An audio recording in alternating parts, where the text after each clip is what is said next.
Bus மோதல் நேரா வந்தா மோதாம என்ன பண்ணும்? வர வர பேப்பர்ல ஒரு நல்ல செய்தியே காணமே. இந்தா போட்டாங்கடா.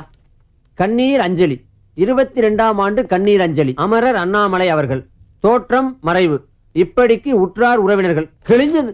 வாங்க வாங்க, இதான் நீங்க தங்க போற அரண்மனை. எப்படி இருக்கு? அட்ஜஸ்ட் பண்ணிக்கலாம். அரண்மனைங்கிற அட்ஜஸ்ட் பண்ணிக்கலாங்கிற என்னப்பா? டேய், யார் அது மூஞ்சி புதுசா இருக்கு? பேரு பசுபதி, எங்க ஊரு பக்கத்து ஊரு ஒத்தப்பாலம். அதுக்காக ஒண்ணு இல்லடா, கேப்ஸ்ல புதுசா வேலை செஞ்சிருக்கிற அதுக்காக டிரைவர். அதுக்காக நம்ம கூட தான் தங்க போறாருங்கிற. இங்க வாடா. இப்படி இந்த ரூம் எடுக்கும்போது நான் உங்ககிட்ட என்ன சொன்னேன்? என்ன சொன்ன? பாத்ரூம் போனீங்கன்னா தண்ணி ஊத்த மறந்துடாத, ராத்திரி லைட்ட போட்டீங்கன்னா சுவிட்ச் ஆஃப் பண்ண மறந்துடாத, வாடகை 50-50 இப்படி எவ்வளவு சொன்ன. அதை விடு. இந்த ரூம் எடுக்கும்போது உனக்கு தெரிஞ்சவங்களோ எனக்கு தெரிஞ்சவங்களோ யாரும் வரக்கூடாது. நாம் இருவர், நாமே இருவர் இருக்குன்னு சொன்னேன்ல. இப்ப மூணாவது மனுஷன் கூட இருந்தா என்ன அர்த்தம்? நாம் இருவர் நமக்கும் ஒருவர் அப்படின்னு அர்த்தம். ஏண்டா மூணாவதா ஒருத்தன் வாடகை ஷேர் பண்றதுக்காக வந்திருக்கான், என்ன அர்த்தம்?